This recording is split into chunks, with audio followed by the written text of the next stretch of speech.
Bonjour à tous. D'abord, un grand merci à Marc Fontecave pour cette invitation à faire ce séminaire ici. Je suis très flatté, très honoré. Et en même temps, je voudrais aussi te remercier pour l'introduction qui a été faite s'agissant de la synthèse de carbonate, de polycarbonate, et qui a bien posé la problématique. Et donc l'objet de ma présentation est de vous dire un petit peu ce que l'on fait actuellement dans mon laboratoire à Bordeaux, qui est donc un laboratoire totalement dédié à la chimie des polymères, avec aujourd'hui juste un premier slide avant de vous présenter, je dirais, le sommaire de ce séminaire. Donc un premier slide qui vous dit un petit peu qui on est dans cette unité de recherche, donc une unité qui est commune au CNRS et à l'Institut national, à l'École nationale supérieure de chimie et de physique et de biologie de Bordeaux et à l'université, comme c'est mentionné. Donc vous trouverez toutes les informations sur notre site. Donc en clair, on a 4 équipes de recherche.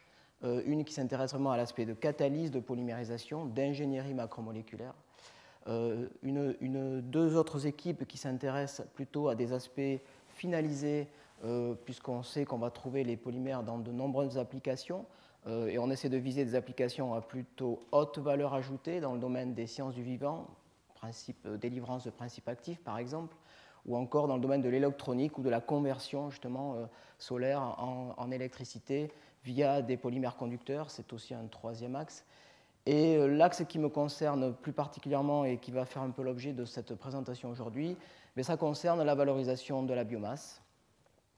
Donc ce qu'on va appeler les biopolymères, bien sûr les celluloses, les hémicelluloses, ça a été dit, mais aussi la lignine, qui est un très grand pourvoyeur de polyphénols, très intéressant aujourd'hui dans le domaine des polymères biosourcés. Et on va parler un petit peu de polymères biosourcés, et si vous voulez, dans mon exposé, dans ma présentation, je vais inclure le CO2 dans ce quatrième axe. Alors, bon, on en a un petit peu discuté. Je trouvais qu'il pouvait être intéressant, avant de rentrer un peu dans le vif du sujet, de faire un petit peu un point sur les polymères, où on en est aujourd'hui dans le domaine de la chimie des polymères, de la science des polymères. Donc, je vous ferai petite introduction assez rapide sur les polymères synthétiques et les biosourcés. Et après quoi, on rentrera dans le vif du sujet, à savoir un des projets ANR qui nous a occupés avec des collègues pendant quelques années, un projet qui s'appelle le projet Polygreen. Je ne parlerai pas de polycarbonate, même si le CO2, tout de suite, on pense à carbonate et polycarbonate, mais je vous présenterai une nouvelle voie d'accès à des polyuréthanes biosourcés où le CO2 a toute sa place. Et donc là, on verra un petit peu comment on peut accéder à ces polyuréthanes par la synthèse de carbonate en C5, avec des études moléculaires, un petit peu en essayant d'approfondir un peu les mécanismes de synthèse de ces carbonates. Puis après, on ira vers, si j'ai le temps, une chimie de carbonate en C6 qui aujourd'hui est pour nous un des enjeux importants. Alors, une brève introduction sur les polymères. Bon, en fait, les polymères, c'est 300 millions de tonnes par an aujourd'hui. Voilà, c'est ce que l'on consomme, c'est ce que l'on utilise dans le monde, avec une croissance qui est à peu près de 4% par an, sans une croissance continue. On consomme toujours plus, on produit toujours plus. Alors, est-ce qu'il y aura une limite à 5 jours? Sûrement, il faudrait. Mais l'objet de cette présentation, c'est pour dire que de toute façon, tout est d'origine du pétrole, comme vous le savez, avec ce fameux craquage de cette fraction, le naphtha, à partir duquel on va récupérer toute une série de molécules plateformes, bien évidemment l'éthylène, le propylène ou des diènes, des dérivés aromatiques. Et un des enjeux qui nous préoccupe, c'est à savoir que bon, je ne suis pas expert du domaine, mais disons, a-t-on passé le peak oil? Oui, sûrement. Certes, la problématique gaz de schiste est en train un peu de reposer le problème un peu différemment. Alors peut-être que les gaz de schiste vont déplacer la nécessité d'utiliser la biomasse pour faire de nouveaux matériaux dans le temps, mais sûrement que dans l'échelle de l'humanité, ce sera peut-être un petit phénomène par rapport à, je dirais, à cette problématique. Donc de toute façon, ce qui est clair, c'est qu'on puise dans ces ressources qui sont fossiles et qui sont finies. Et en même temps, on a des prix qui peuvent aller crescendo, le prix du baril du pétrole étant, je dirais, un témoin de cette évolution des prix. Donc, quelque part, la réflexion globale que l'on a est de se dire qu'il faut quand même réfléchir à une valorisation, comment peut-on utiliser cette biomasse qui est disponible, que nous avons là à disposition pour faire des polymères d'intérêt. Donc voilà, c'est un peu, dans cette présentation, vous avez ici la production de polymères communément appelés matières plastiques. Je n'aime pas trop le terme parce que la plasticité est une propriété et l'acier peut être plastique à très haute température. Donc de matériaux polymères avec une production, vous voyez, 2007, on était à 260 millions de tonnes, 300 millions de tonnes aujourd'hui, etc. Et l'Europe à peu près qui pèse à peu près entre 50 et 60 millions de tonnes. Par rapport à ces 300 millions de tonnes. L'application principale des polymères, aujourd'hui, elle n'est absolument pas à très haute valeur ajoutée, malheureusement, si j'ose dire, c'est tout le domaine de l'emballage qui est à lui seul, donc ça va des sachets, des poches, jusqu'aux bouteilles plastiques, mais on verra que c'est important et on y reviendra peut-être dans la discussion après, puisque ça correspond à peu près à 40% pardon, de l'ensemble de ces volumes. Donc une croissance de 4% par an, je l'ai dit, des marchés qui sont continuellement en croissance et bien évidemment on continue à puiser allègrement dans ces ressources fossiles. Donc si vous voulez par rapport à ça, il y a aussi le problème du réchauffement climatique, de l'émission de CO2 qui fait bien l'objet, je dirais, de tout ce cours et ces séminaires qui sont donc absolument, il faut capter et puiser ce CO2. Donc forcément, donc des émissions de gaz carbonique qui sont très élevées, comme vous le savez, avec un vrai questionnement sur le dérèglement climatique. Je ne suis pas du tout expert du climat et je ne m'engagerai absolument pas dans ce débat-là. Par contre, ce qui est à peu près clair, c'est qu'il faut trouver des solutions pour le capter, pour le stocker, ou pour le valoriser. Et c'est un peu de ça dont je voudrais parler avec vous là maintenant, à savoir comment on peut le valoriser, ce CO2, comme solvant, comme réactif. Il y a plein d'applications potentielles dans l'industrie agroalimentaire, par exemple, dans la pharmacie, et bien évidemment dans la synthèse et dans la mise en forme de polymères. Donc, ça a déjà été dit, donc je remercie encore Marc Fontecave d'avoir fait cette présentation. Effectivement, peut-être que mes chiffres ne sont pas tout à fait exacts, mais grosso modo, on est effectivement aux 150 millions de tonnes de la valorisation du CO2 comme source de carbone fossile, comme une alternative aux énergies fossiles. C'est essentiellement effectivement l'urée et un peu les carbonates et les polycarbonates qui sont utilisés, enfin qui utilisent le CO2 comme source de matière première. Alors, ça va faire la transition avec la fin du cours qui a été faite tout à l'heure. Et donc, j'ai dit que je voulais englober, si vous voulez, l'utilisation du CO2 et de ressources renouvelables pour l'utilisation et pour la synthèse de polymères, je dirais, biosourcés, donc où on veut absolument utiliser un carbone qui ne soit pas d'origine fossile et qui fait appel donc à ce qu'on va appeler le concept de la bioraffinerie. Donc effectivement, si on regarde notre source de carbone aujourd'hui, si elle est d'origine pétrolière, cette source de carbone a mis des millions d'années à se former. Et donc on la consomme entre 1 minute et 50 ans, je dirais. Voilà, donc, alors qu'on a à côté de nous une biomasse qui, elle, peut se régénérer de façon annuelle, par des plantes annuelles, ou alors 50 ans, c'est à peu près l'âge moyen d'un pin maritime en Aquitaine, par exemple, après quoi on va l'utiliser pour le couper et reboiser, etc. Donc, grosso modo, la biomasse, entre entre un an et 50 ans, c'est le cycle le turnover qu'on peut avoir en utilisant du carbone, donc beaucoup plus compatible avec, je dirais, l'échelle humaine. Donc finalement, à cette bioraffinerie que l'on va opposer à la pétro-raffinerie, on va rechercher à valoriser cette biomasse, donc avec les grands biopolymères type lignine, cellulose, amidon et les huiles végétales, on en reparlera, qui sont notre stock disponible pour à la fois produire de l'énergie, nourrir la planète et bien sûr tout ce qui est alimentation animale, on n'en parle pas mais c'est très important et c'est un poids non négligeable dans toute cette valorisation de la biomasse. Et par des procédés qui ont déjà été présentés d'ailleurs tout à l'heure, que ce soit des procédés notamment de fermentation en particulier, on va aller rechercher des molécules plateformes. Et ces molécules plateformes, c'est essentiellement les sucres, le glucose en particulier, aujourd'hui, qui est utilisé, l'autre grande plateforme étant l'éthanol, pour aller fabriquer des molécules, des plateformes qu'on va appeler des bioplateformes, un peu par abus de langage, et pour produire des molécules en C2, C3, C4, etc., ou des dérivés aromatiques. Ça, c'est beaucoup plus, je dirais, beaucoup moins mûr, beaucoup moins mature actuellement, mais très important et en pleine effervescence actuellement, la recherche d'aromatiques biosourcés. Et donc, on va travailler sur l'accès à ces molécules plateformes pour produire, bien évidemment, des polymères que l'on va considérer comme biosourcés. Et parmi ces polymères biosourcés, on va distinguer deux grandes catégories.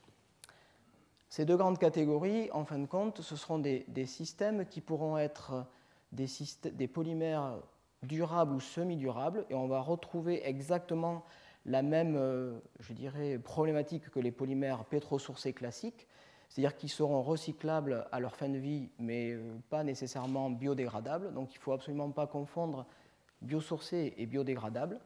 Et parmi ces polymères biosourcés que l'on peut avoir, par exemple, le biopolyéthylène ou le biopolytéréphtalate d'éthylène, donc toutes les bouteilles d'emballage, ou des polyamides 11 ou des polyamides 6,10, mais ils seront certes biosourcés, mais ils auront absolument les mêmes caractéristiques, propriétés et inconvénients, si j'ose dire, que les polymères synthétiques issus de la pétrochimie, à part qu'on n'aura pas puisé dans un carbone fossile et qu'on aura puisé dans une biomasse.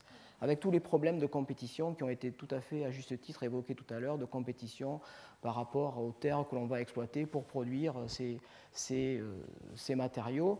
Et bien évidemment, il y avait un slogan il y a quelques années qui disait c'était manger ou rouler. Quelque part, on revient donc à la problématique de faire attention. Quelle est la ressource que l'on va utiliser et quelles sont les terres que l'on va, je dirais, prendre pour fabriquer ces matériaux.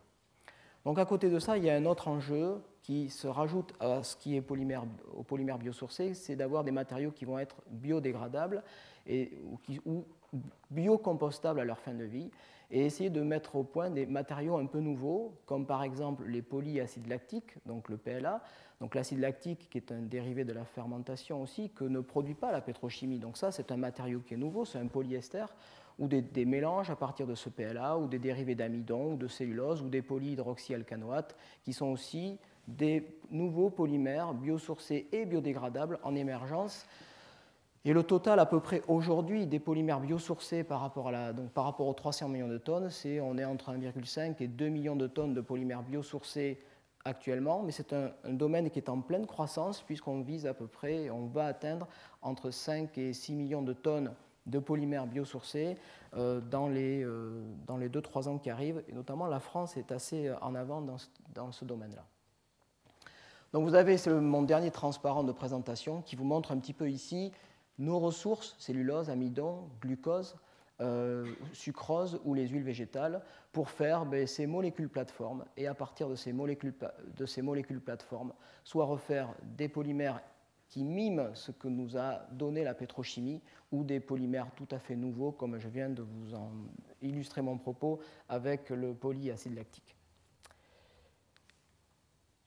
Le projet Polygreen, finalement, il avait pour objectif de combiner à la fois, c'est un partenariat entre l'Institut des corps gras, situé aussi dans la région Aquitaine-Pessac, qui est un centre technique industriel en oléochimie. Donc tout ce qui a été dit sur les huiles tout à l'heure est un domaine que je regarde beaucoup actuellement et qui m'intéresse beaucoup. En partenariat donc forcément avec mon laboratoire et des collègues aussi bordelais de l'Institut des sciences moléculaires, qui sont des collègues spécialisés en chimie organique et en catalyse en particulier et en spectroscopie. Donc l'enjeu est la problématique de ce sujet, c'est la chimie de polyuréthane. Vous verrez dans un instant, les polyuréthanes, c'est un gros marché, c'est beaucoup d'applications, de spécialités, ce sont des matériaux qui sont très utilisés on les synthétise, comme vous le savez sûrement, par une chimie, je dirais, très, très au point aujourd'hui, par la réaction de diol ou de polyol avec des isocyanates. Et forcément, ces intermédiaires isocyanates dérivés du phosgène sont des dérivés qui sont toxiques. Le phosgène, bien sûr, le gaz lui-même étant très, très, très toxique, mortel, et les isocyanates sont des composés qui ne sont pas très agréables à manipuler. Donc une alternative à cette chimie des polyuréthanes que l'on s'est proposé d'étudier en partant de dérivés biosourcés, donc de bis-époxyde biosourcé, de dérivés de l'acide oléique en particulier, et de faire réagir, d'étudier la réactivité de ces oléagineux époxydés avec le CO2 pour en faire des dérivés biscarbonates, pluricarbonates, et bien évidemment d'accéder après à cette chimie des polyuréthanes en faisant réagir des carbonates avec des amines. Bon, voilà un petit slide, je dirais, qui montre un peu les applications par rapport à mes 300 millions de tonnes de matière plastique au total. Les polyuréthanes, c'est un gros marché, beaucoup d'applications, beaucoup de mousse en particulier, mais aussi des élastomères, des adhésifs, des colles, des vernis, des revêtements, enfin énormément d'applications. Il y en a sûrement sur ce parquet, dans le plafond, enfin il y en a à peu près partout. Alors, un petit point quand même avant de rentrer dans le sujet sur les huiles végétales. Bon, ce sont ces triglycérides que l'on va utiliser. En fait, on n'a pas travaillé sur les triglycérides, on a voulu travailler sur des dérivés. Pourquoi on n'a pas travaillé sur les triglycérides? Parce que ici, j'ai fait une image, je montre une image à peu près très simpliste, si j'ose dire, dans la mesure où dans la structure des triglycérides, vous n'avez jamais 3 acides gras greffés sur une molécule de glycérol de même structure chimique. Donc on n'a pas une très très bonne connaissance de la structure intime de ces triglycérides. Donc il y a de multiples combinaisons, c'est ce que ça veut dire là, et donc avec des structures variables de ces triglycérides. Donc on a préféré travailler sur des esters méthyliques de ces acides gras correspondants, et en particulier sur l'acide oléique qui est en C18,1, donc 18 carbones et 1 pour une seule insaturation. Donc là, c'est très au point, notamment en France, sur l'obtention à partir de tournesol d'acide oléique, de tournesol riche en acide oléique, avec des triglycérides et des taux d'acide en C18,1 relativement élevés. Et après, par des procédés de distillation, d'extraction puis distillation, on peut travailler sur des fractions en C18,1 à hauteur de 95-96% et faire une chimie que l'on peut un peu maîtriser. Donc, forcément, à partir de ces acides gras, la première chose que l'on a faite est de regarder quand même une chimie de polyol classique pour faire des polyuréthanes par la voie classique. Donc, on a fait toute une librairie de polyols bases oléagineuses. J'en ai illustré ici que quelques exemples en faisant varier les structures. Je ne vais pas du tout m'étendre sur le sujet parce que ce n'est pas l'objet de ce séminaire. Donc on a fait toute une série de diols bien définis et proposés par des réactions assez classiques d'époxydation, d'ozonolyse ou de réaction de thiolène, des polyols biosourcés pour faire des polyuréthanes semi-biosourcés dans la mesure où les isocyanates, eux, ne le sont pas. Alors il faut quand même savoir, je pensais que c'était important de le dire, parce qu'on ne va pas régler complètement le problème des polyuréthanes par la voie carbonate, enfin pas tout de suite, que cet axe polyol biosourcé pour une chimie de polyuréthane plus vert, si j'ose dire, est quand même quelque chose qui est très développé actuellement à l'échelle industrielle. Et donc, forcément, on a essayé d'y contribuer à notre niveau, bien évidemment. Revenons à la problématique des polyuréthanes. Donc, sur ce graphe-là, vous avez ici, finalement, la zone dangereuse, si j'ose dire, où alcool, isocyanate, c'est la voie classique, c'est ce qui est utilisé dans l'industrie. Est-ce qu'il y a des alternatives? Oui, il y en a quelques-unes. On peut faire de la pollinisation par ouverture de cycle de ces carbamates cycliques. On peut faire de la condensation entre des diamines et des carbonates. On peut faire aussi de la transuréthanisation entre des carbamates et des alcools, mais ce sont des réactions qu'il faut catalyser, ou il faut quand même pas mal chauffer. Ce ne sont pas des réactions simples. Et forcément, c'est la voie que l'on a privilégiée, c'est la voie carbonate-amine, qui est peut-être la voie la plus intéressante dans la mesure où on se prive, on évite d'utiliser les isocyanates et bien sûr, a priori, pas d'utilisation du phosgène, ce qui est un enjeu important. Donc rentrons un peu dans le vif du sujet, à partir de ces dérivés, je dirais forcément, ça a été dit tout à l'heure, donc de base de type époxy, carbonatation, réaction de l'époxy avec le CO2 pour faire des carbonates. Alors ça peut être aussi très intéressant, j'ai parlé de diols tout à l'heure, de polyols, à partir de ces diols, de faire des carbonates. Donc aujourd'hui ce sont des dérivés type phosgène ou carbonate d'éthylène ou diméthylcarbonate qui sont utilisés pour faire ce couplage, mais ça pourrait être très intéressant et étudié de regarder via le CO2 bien évidemment. Mais la voie qu'on a choisie, que je vais vous présenter, c'est donc de regarder par rapport à ces substrats oléagineux, qu'ils soient type dimère d'acide gras ou éventuellement de type triglycérides, même si je ne parlerai pas plus tard de triglycérides, de faire de la carbonatation d'huile pour faire ces fameux polyuréthanes. Avant de, quand même, pour être très honnête,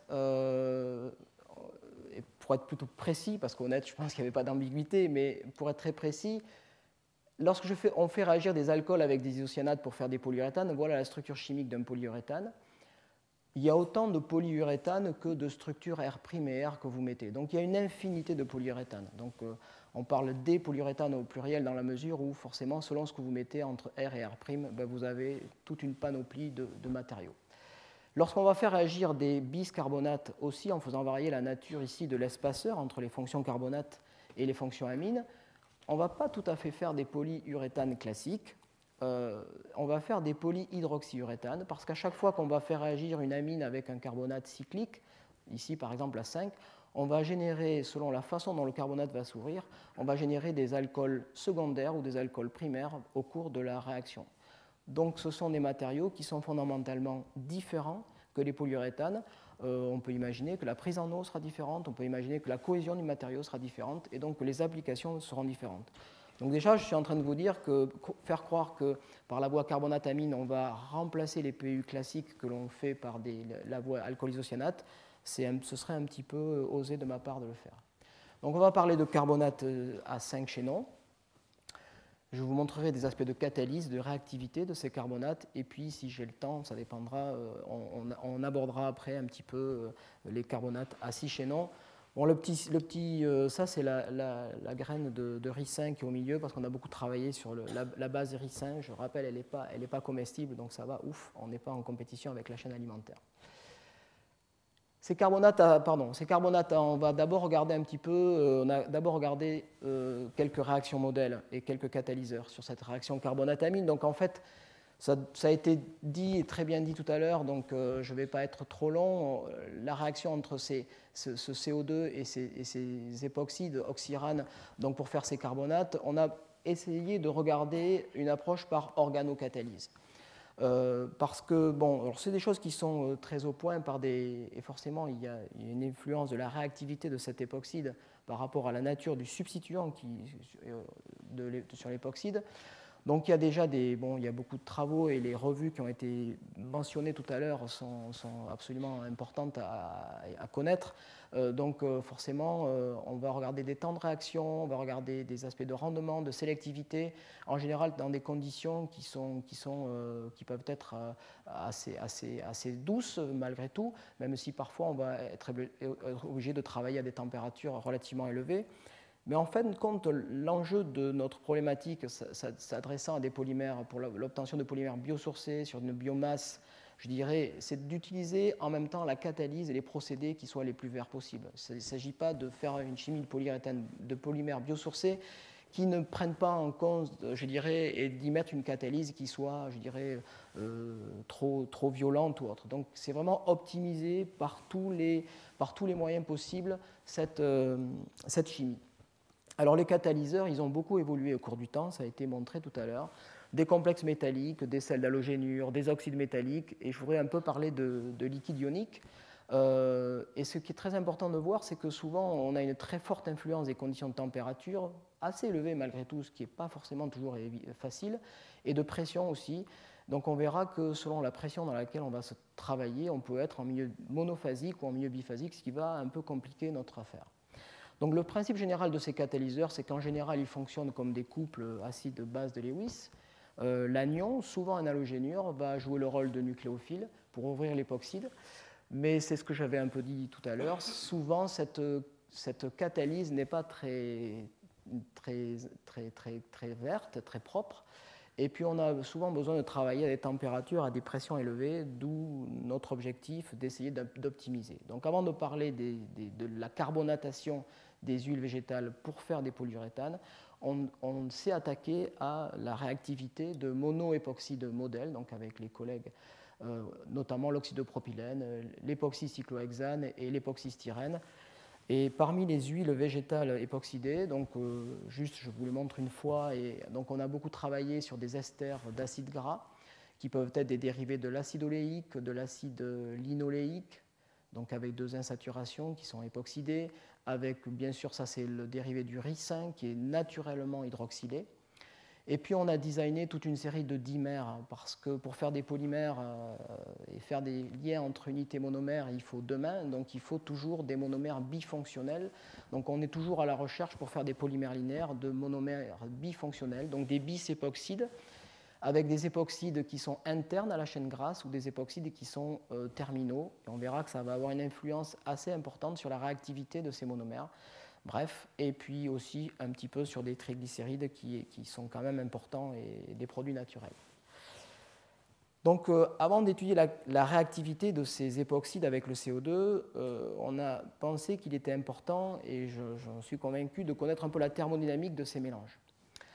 Donc là, je vais parler un petit peu de CO2, mais de CO2 supercritique, parce que si je fais varier la pression et la température du CO2, comme vous le savez, il y a un point critique qui est autour de 7,38 mégapascal et à 31 degrés. Au-delà de ce point ici, de ce point critique, je n'ai plus un gaz, je n'ai plus un liquide, j'ai le CO2 dans une phase supercritique. Et donc c'est très intéressant cette notion de fluide supercritique dans la mesure où dans ce domaine-là, le CO2 a une viscosité qui est proche de celle d'un gaz, donc ça c'est intéressant, mais une densité qui est assez proche de celle d'un liquide. Et donc on va pouvoir en tout cas essayer de moduler les propriétés de ce CO2 avec la température et avec la pression. Donc pour ça, on a besoin d'un équipement un petit peu particulier, et c'est pour ça que je suis d'ailleurs allé chercher les collègues spectroscopistes de l'ISM, Dr Thierry Tassin, pour donner son nom, qui est un spectroscopiste et qui a mis au point aussi des équipements dédiés à ça. C'est-à-dire que donc on a une cellule, c'est vraiment du fait maison, une cellule, je dirais, à l'intérieur de laquelle on va pouvoir rentrer le CO2, les époxydes. Et le gros intérêt de cette technique est de pouvoir faire du suivi in situ, par spectroscopie, par infrarouge, Raman, et d'observer exactement tout ce qui se fait à l'intérieur. Donc on va pouvoir regarder forcément, comme on va avoir des milieux qui vont être biphasiques, vous aurez une phase qui va être riche en CO2 et une phase qui sera riche en époxyde, notamment avec les acides gras qui seront très peu solubles dans le CO2. Donc on va travailler dans des milieux biphasiques, et là vous tournez, on tilte la cellule pour regarder soit dans la phase CO2, soit regarder dans la phase huile. Alors, donc on fait du suivi in situ par infrarouge, et c'est par suivi in situ infrarouge que l'on va suivre exactement les réactions qui vont se passer. Donc on peut suivre très facilement, dans la phase riche en CO2, les bandes d'absorption qui sont propres à celles de vibration, qui sont propres à celles du CO2. On peut suivre ça très bien aussi, là, avec l'exemple de l'oxystyrène, de l'époxystyrène, on peut absolument pouvoir pousser les bandes, je dirais, relatives à cet époxyde en augmentant la pression. Et donc on voit que plus on va augmenter la pression et plus on va solubiliser dans cette phase riche en CO2 notre époxy modèle, ici l'oxystyrène. Donc même chose pour la phase qui va être riche en époxyde, ou en faisant à nouveau varier la pression, excusez-moi. On va pouvoir aussi suivre l'évolution des bandes de vibration relatives à notre monomère et également au CO2, dont on voit que progressivement avec la pression, on va faire rentrer du CO2 dans la phase riche en époxy. Bien sûr, l'idée étant d'en mettre le maximum pour après faciliter la réaction époxy-styrène.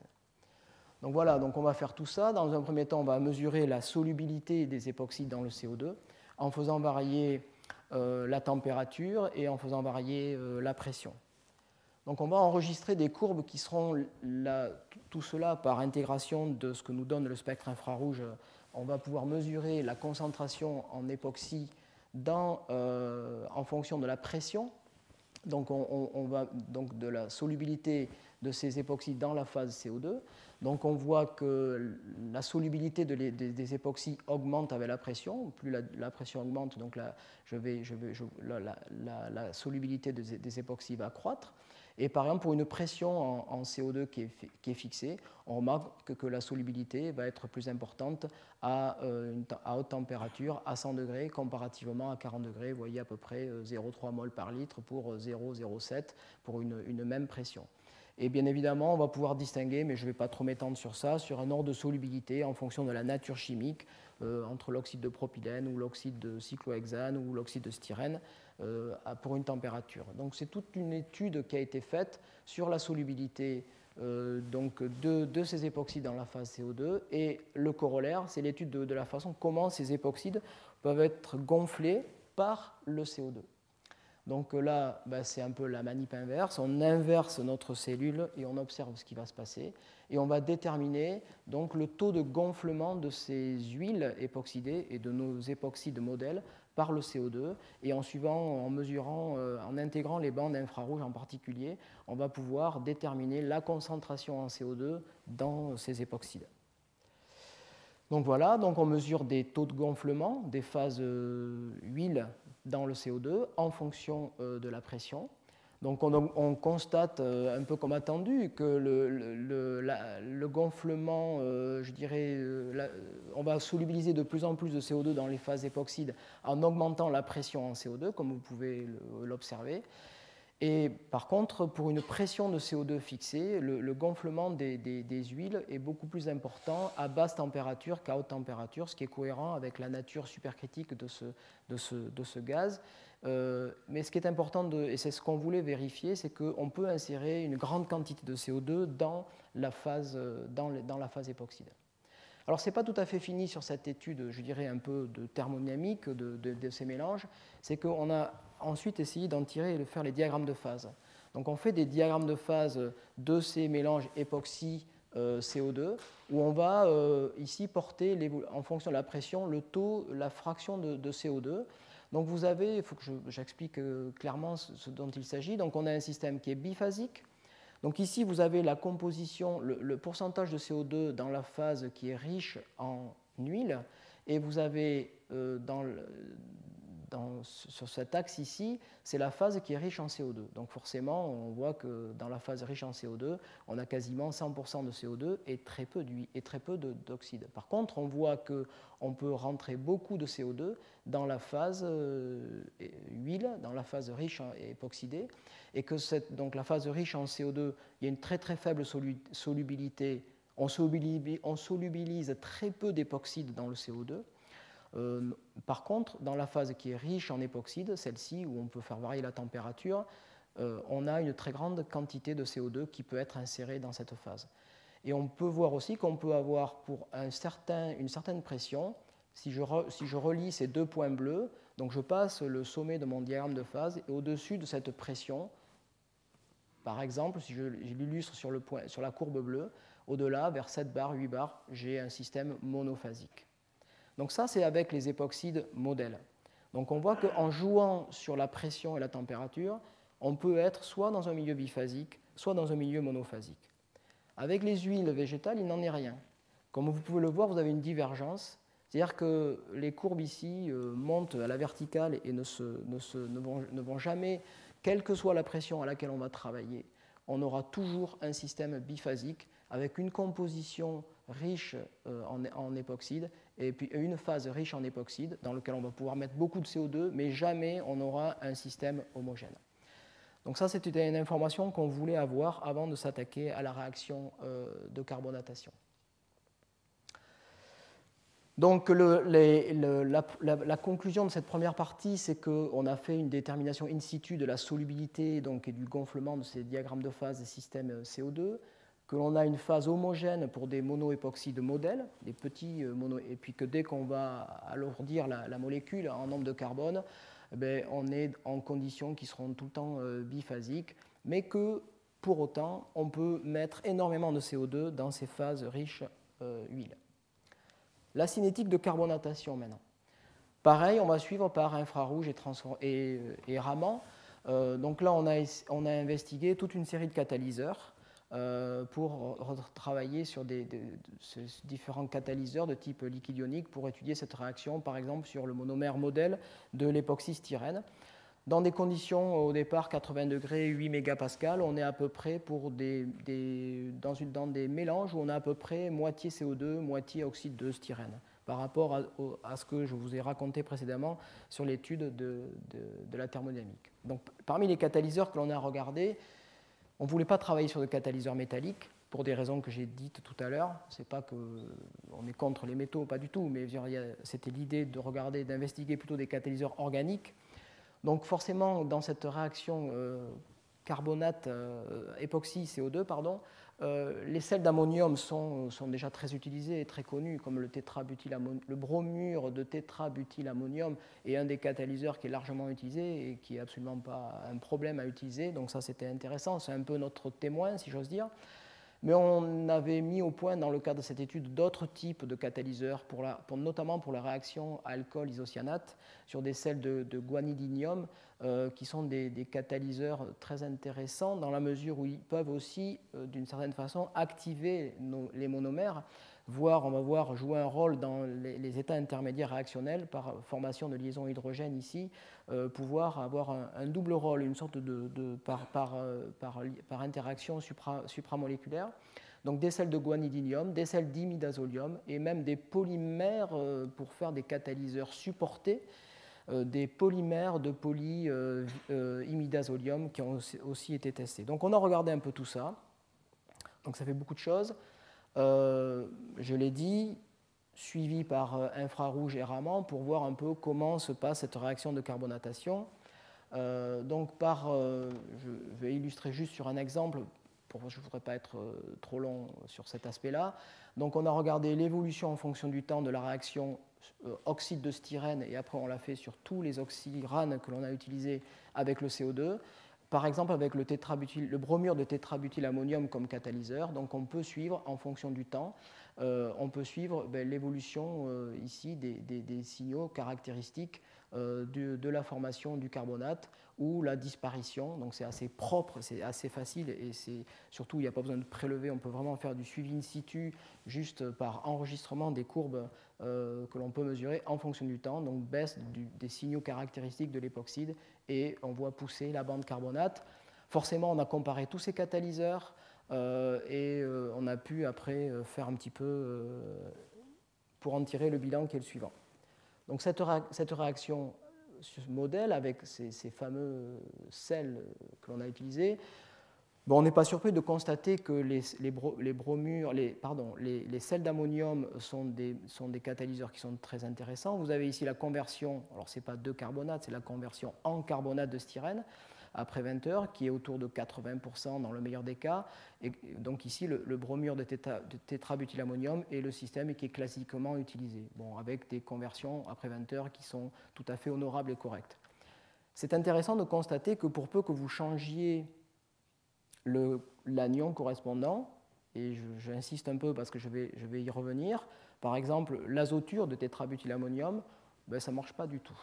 Alors qu'avec un halogénure, c'est quelque chose qui va marcher très bien. On va y revenir. Forcément, après, on a voulu regarder les systèmes un peu nouveaux qu'on avait développés sur des sels d'imidazolium, où on voit que là, à nouveau, on a, avec ces dérivés-là, ces catalyseurs, des conversions en carbonate qui sont très, très intéressantes, avec des taux très élevés de conversion. Donc là, on était assez satisfait de ce résultat. Pour des raisons qu'on n'a pas encore vraiment expliquées, sur des catalyseurs supportés, probablement des problèmes de mélange, de process, on a des résultats qui sont très, très médiocres en termes de conversion, alors que les précurseurs non supportés marchaient très bien.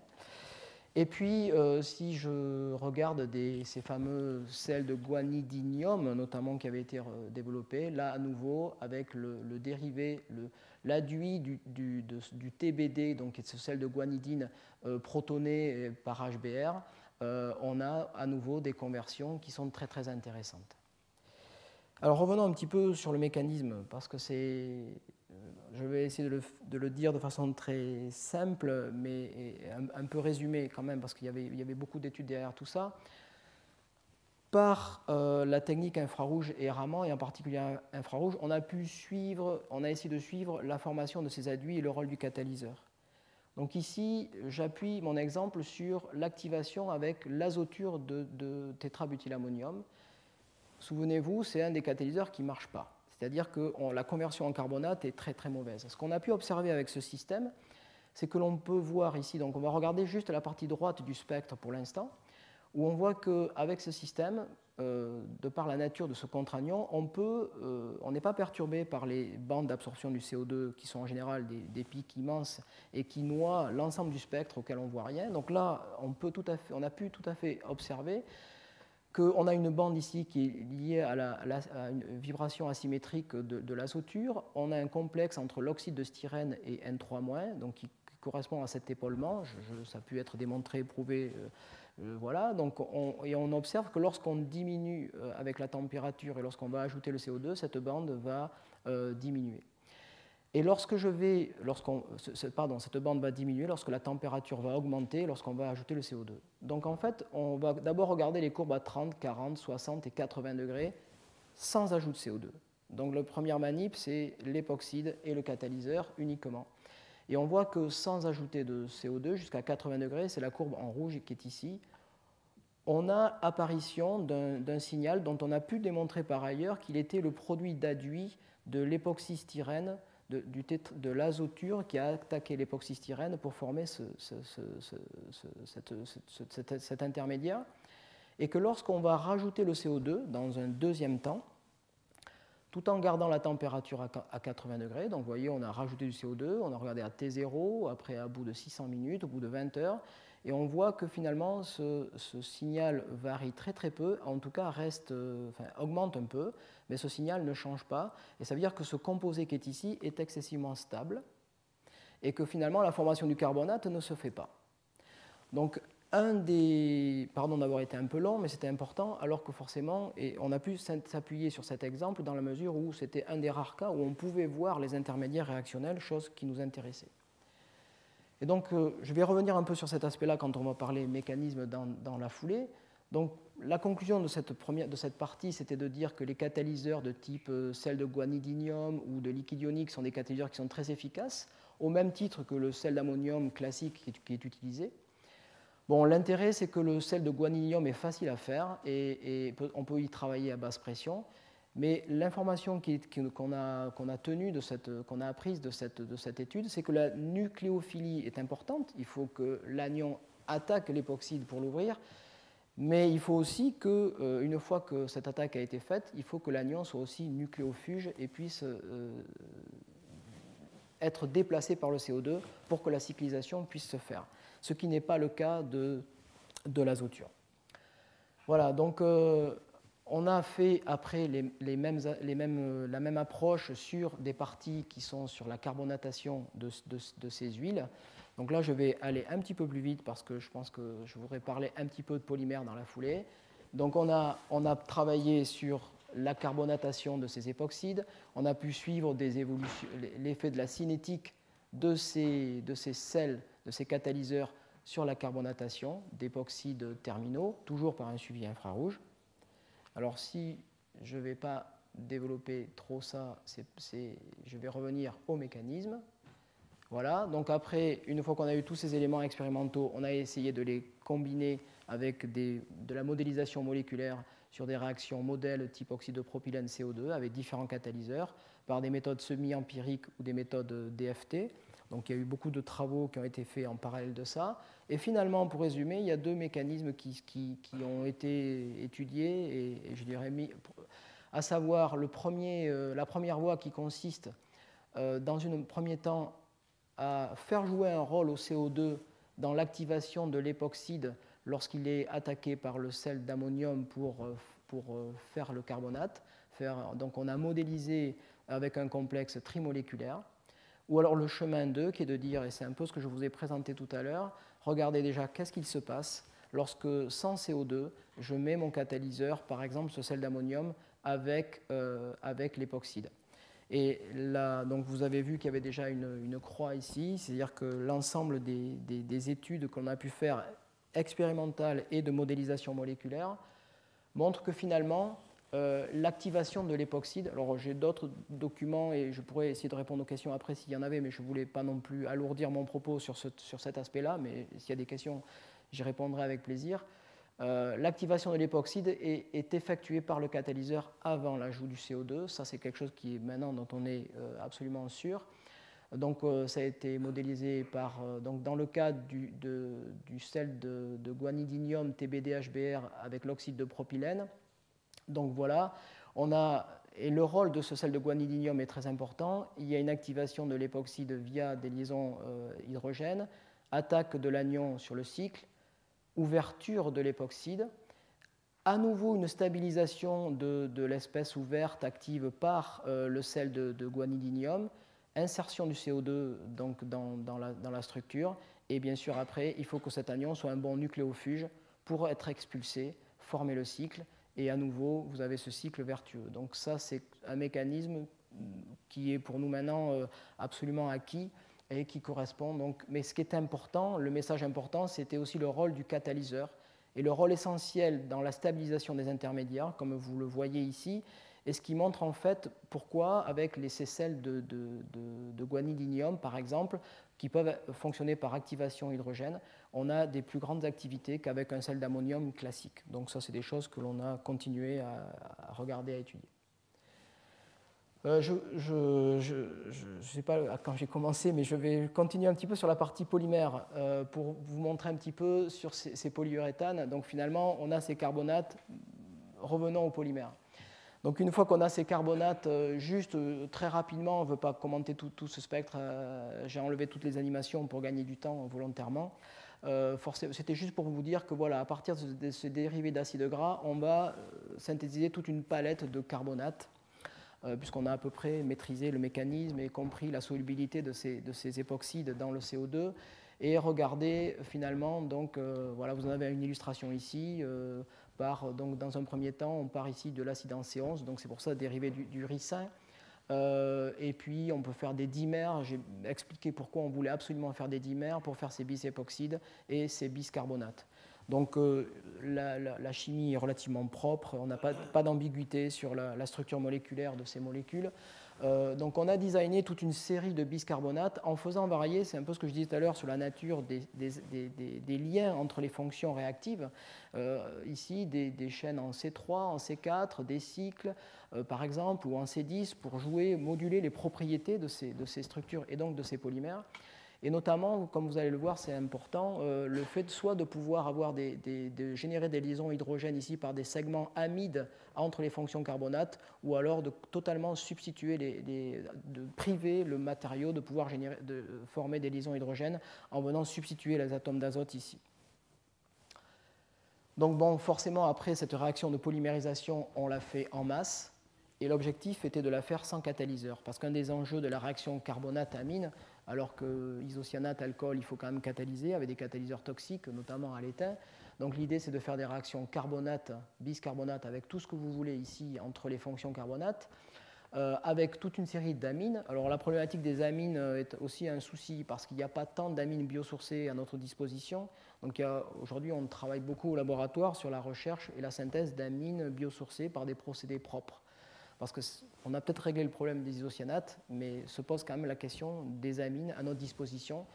Donc ici, vous avez ici une amine en C36 qui est une amine dérivée de l'acide gras qui est produite par la société Croda, et puis après des amines qui sont des isophoronnes diamines, comme on a les isophorones d'isocyanates, bref, toute une série de diamines pour faire une panoplie de polyhydroxyuréthane, donc que l'on peut caractériser en termes de masse molaire. Tout ça est assez classique dans notre domaine pour caractériser, donc forcément on s'intéresse à voir les chaînes polymères les plus élevées possibles.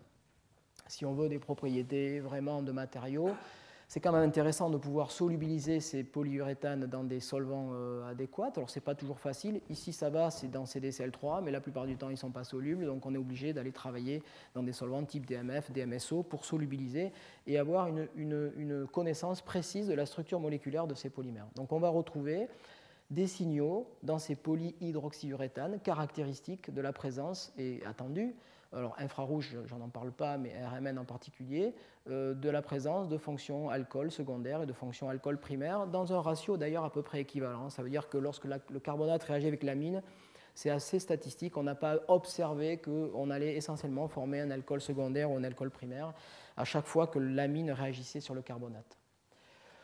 Ce qui me paraît peut-être important, intéressant de vous montrer, c'est finalement l'impact de la structure moléculaire de ces biscarbonates sur les propriétés thermomécaniques des polyhydroxyuréthanes que l'on va fabriquer.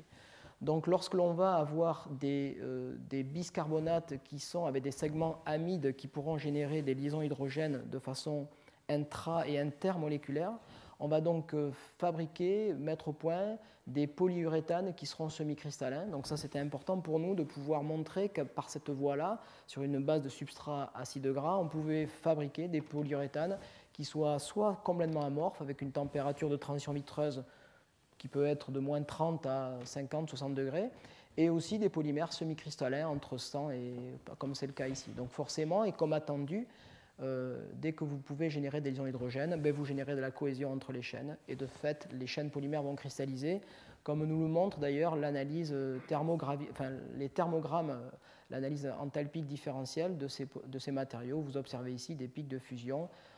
Alors, ce n'est pas de la fusion de petites molécules, c'est caractéristique des polymères avec des fusions assez larges, parce qu'on a des tailles de cristaux différentes, et tout ça mériterait d'être recuit, optimisé, bien évidemment. Mais on observe donc des fusions de ces matériaux à des températures variables en fonction, bien évidemment, de la nature chimique de la mine que l'on a mise en vis-à-vis de nos biscarbonates. Et bien évidemment, lorsque je prive la possibilité de générer des liaisons hydrogènes en substituant l'atome d'azote, on va récupérer des matériaux totalement amorphes dont la température de transition vitreuse ici va dépendre forcément de la nature de l'espaceur. Alors on n'est quand même pas complètement satisfait parce que cette réaction n'est pas complète. C'est-à-dire que ces carbonates, et c'est pour ça que ce n'est pas totalement la panacée, la réaction carbonate-amine, même si je la catalyse, et même en travaillant à des températures qui sont relativement hautes, ce n'est pas satisfaisant. Parce que pour faire des PU, si je veux faire un vernis sur ce plancher, je vais le faire chez moi, je ne vais pas travailler à 70 ou 140 degrés. Donc l'intérêt de pouvoir travailler à des températures beaucoup plus basses est vraiment un enjeu. Donc on n'a fait que résoudre partiellement le problème. OK, on n'a pas d'isocyanate, mais pour autant, la réactivité de ces carbonates reste un problème. La conversion en polyhydroxyuréthane n'est pas totale, c'est lent, donc ce n'est pas totalement satisfaisant. Alors, il y a une explication assez rationnelle, assez évidente à pouvoir dire dans un premier temps, c'est que les carbonates bases lipidiques que l'on a fabriqués, comme vous voyez ici, il y a 8 atomes de carbone qui vont faire que globalement on a des effets plutôt plusy et inducteurs sur ces carbonates, donc ils freinent complètement la réactivité du carbonate, comparativement à d'autres types de carbonates, vous voyez, avec des fonctions éther ou des fonctions ester en position bêta du cycle, qui vont plutôt avoir un effet activant, un effet moins I, et qui explique pourquoi ce type de carbonates sont souvent plus réactifs que les carbonates que l'on a mis au point. Alors, on a donc, bon, ça c'est un petit peu la conclusion. Donc, je vais essayer de vous dire maintenant comment on essaye de contrecarrer cette problématique. On a quand même vérifié au passage que si on faisait réagir différents types de carbonates possédant des substituants de nature chimique, des alcools, des dérivés des vinyles, des méthyles ou des chaînes plus importantes, qu'ils soient à 5 comparativement à des cycles à 6, mais comme attendu, ce n'est pas une surprise, les carbonates enfin, ce n'est pas une surprise alors que thermodynamiquement, on pourrait penser que des cycles à 6 sont plus stables que des cycles à 5, mais dans le cas des carbonates, ce n'est pas vrai. Les carbonates à 6 sont beaucoup plus réactifs que les carbonates à 5, et donc forcément, ce premier point qu'on voulait valider et qui était un peu connu déjà dans la littérature, nous fait dire que c'est intéressant d'aller vers la synthèse de carbonate à 6. Alors, en 5 minutes, si c'est possible, voyons voir ce que l'on peut faire. L'enjeu, quel est-il ? Il est d'aller travailler sur des carbonates à 6 bases lipidiques, si possible avec des amines vertes, pour faire ces fameux polyuréthanes totalement biosourcés et avec la meilleure chimie possible. Donc on est parti de travaux qui sont connus sur la synthèse de dérivés qui sont ici des diesters qui sont des structures de type malonate, base acide gras, que l'on peut faire très facilement à partir de dérivés d'acides gras, que ce soit sur des acides en C11 ou en C18. Donc on va fabriquer donc c'était des travaux qui ont été décrits dans la littérature. pour faire des polyesters ou des polyamides. Et donc en fait, l'idée qu'on a eue était de partir vers la réduction de ces malonates pour faire des diols, là cette fois-ci des diols en structure 1,3, et à partir de diols en structure 1,3, aller vers la synthèse de carbonates base lipidiques à 6 chaînons.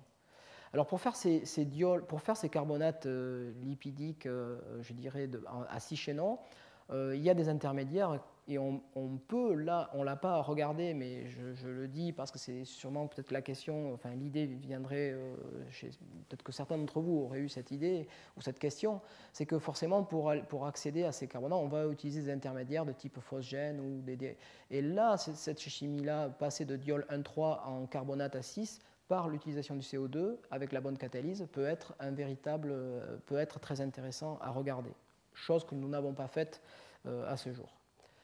Donc on est parti dans une chimie de carbonate, on est parti de dérivés d'acide gras, d'ester méthylique d'acide gras, synthétiser le dérivé de type malonate. Les chimies, la RMN est excessivement propre et montre tout ça est fait avec des bons rendements, pour finalement faire les diols à 1,3 et finalement une étape de cyclisation par des réactions de type éthylchloroformate pour faire ces carbonates à 6.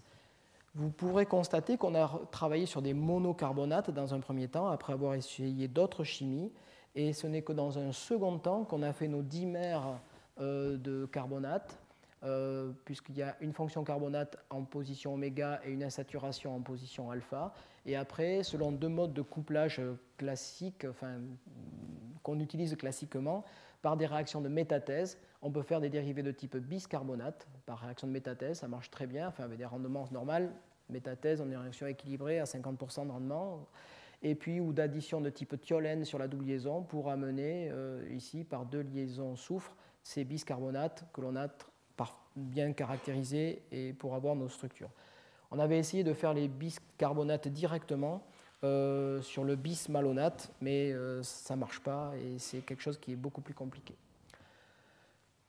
Bon, on n'est pas surpris si je regarde la cinétique de la réaction entre ces carbonates avec une amine modèle, justement pour regarder la réactivité. Vous avez de façon toujours très supérieure le carbonate, le triméthylène carbonate qui réagit forcément le plus vite vis-à-vis de l'exylamine, par exemple, en fonction du temps. Mais on voit que les carbonates à 6 chaînons base lipidique que l'on a mis au point ont une très très bonne réactivité vis-à-vis des amines, donc c'est encourageant pour la synthèse des polyuréthanes, et en tout cas une réactivité qui est 30 fois supérieure à ce que l'on avait tout à l'heure avec des carbonates à 5 chaînons. Donc allons-y, faisons ces polyuréthanes, donc on les a fait, ça marche très bien, on fait ça en masse, sans catalyseur, c'est très très réactif, les produits sont stables, mais dès qu'on les met en contact en chauffant un peu, on peut faire ces polyuréthanes. Mais les choses ne sont jamais toujours comme on les attend ou parfaites, ça c'est la science. Et finalement, donc, ce que représente ici, c'est mon schéma très simple, c'est ce polyhydroxyuréthane, puisqu'à chaque fois, il y a une fonction alcool qui est générée. Donc voilà, c'est tout à fait... Donc il y a cette fonction... Et ce que l'on a pu observer, c'est que finalement, on n'observait pas un polymère qui était linéaire, qui était un polymère thermoplastique, mais on observait systématiquement, on faisait des gels. Alors, ça peut être très intéressant de faire des gels de polyuréthane par cette voie-là. Donc, on l'a expliqué par le fait qu'à chaque fois qu'un carbonate réagit avec une amine, on génère un hydroxyle dans la structure, que cet hydroxyle peut venir en compétition avec l'amine, c'est assez intuitif, pour venir lui aussi réagir avec le carbonate et faire une réaction secondaire. Donc c'est l'hypothèse la plus plausible qui fait que finalement, si vous avez ici une chaîne 1 et une chaîne 2, eh bien, un hydroxyle d'une chaîne peut venir réagir sur un carbonate d'une autre structure et puis venir faire des ponts, des liens entre les chaînes pour faire ce réseau. On a quand même coutume, avant d'analyser un polymère et de mesurer les masses molaires, de faire une réaction de quenching. Pourquoi? Parce que quand vous faites réagir un diol avec un disocyanate pour faire un PU, vous avez toujours des fonctions isocyanate résiduelles. Donc en général, on rajoute du méthanol pour faire réagir les dernières unités isocyanates pour éviter d'avoir ces traces de fonctions. Et là, on a fait la même chose, mais comme là, la réaction c'est carbonate-amine, en fin de réaction, on avait, je dirais un peu spontanément, naturellement, rajouter une amine dans le milieu. Et lorsque vous rajoutez ce qu'on va appeler un chain stopper, un agent de terminaison des chaînes type amine, à notre grande surprise, on a pu observer que nos systèmes devenaient complètement solubles et qu'on cassait la structure gel pour repasser à des systèmes totalement solubles qu'on pouvait analyser par GPC. Donc ça, c'est très très intéressant. Ça veut dire que selon la façon dont on va traiter le matériau en fin de polymérisation, on peut aller vers des applications de type gel ou des matériaux qui vont être solubilisables dans différents milieux. Donc l'explication que l'on a pu donner, elle est la suivante, c'est qu'au départ, donc, on fabrique avec ces polyhydroxyuréthanes par la voie carbonate-amine avec les carbonates à 6 chaînons un système qui est insoluble. Quand je rajoute une amine pour ce fameux quenching de réaction, l'amine, enfin c'est supposé, c'est pas complètement prouvé, mais c'est ce qui nous paraît être le plus, vient réagir sur la fonction carbamate pour générer une fonction urée. Et en générant une fonction urée, eh bien, je clive les chaînes à ce niveau-là. Et de fait, donc on les voit, les fonctions urée par infrarouge, par RMN, etc. Mais je vous passe tous ces détails. Et même par Malditov, que l'on a pu par analyse de spectrométrie de masse, Malditov, et on a pu observer qu'on pouvait, comme ça, passer de systèmes insolubles à des systèmes solubles. Et on est en train aujourd'hui d'étudier, d'investiguer, de creuser un petit peu le potentiel de ces systèmes en jouant sur ce caractère réversible de ces propriétés de solubilité. Voilà, j'en ai terminé. Bon, ça, c'est l'ensemble des publications que l'on a pu faire au travers de ce travail de 3 années de partenariat avec les collègues de l'ISM et de l'ITERG. Donc, je répondrai après à vos questions si vous en avez, bien sûr. Je voudrais quand même remercier les partenaires de ce travail. Et le travail que je vous ai présenté, en fait, la partie spectrométrie, spectroscopie, propriétés thermodynamiques des mélanges, c'est le travail de thèse de Stéphanie Foltran. Et toute la partie polyuréthane que je vous ai montré sur la fin, c'est le travail de thèse de Lise Maisonneuve, donc qui vient de soutenir sa thèse là, il y a quelques semaines. L'ANR qui nous a financé, les collègues de l'ITER qui nous ont aussi accompagnés dans ce projet. Et je voudrais vous remercier à tous pour votre attention et j'espère que je n'ai pas été trop long. En tout cas, merci beaucoup de votre attention.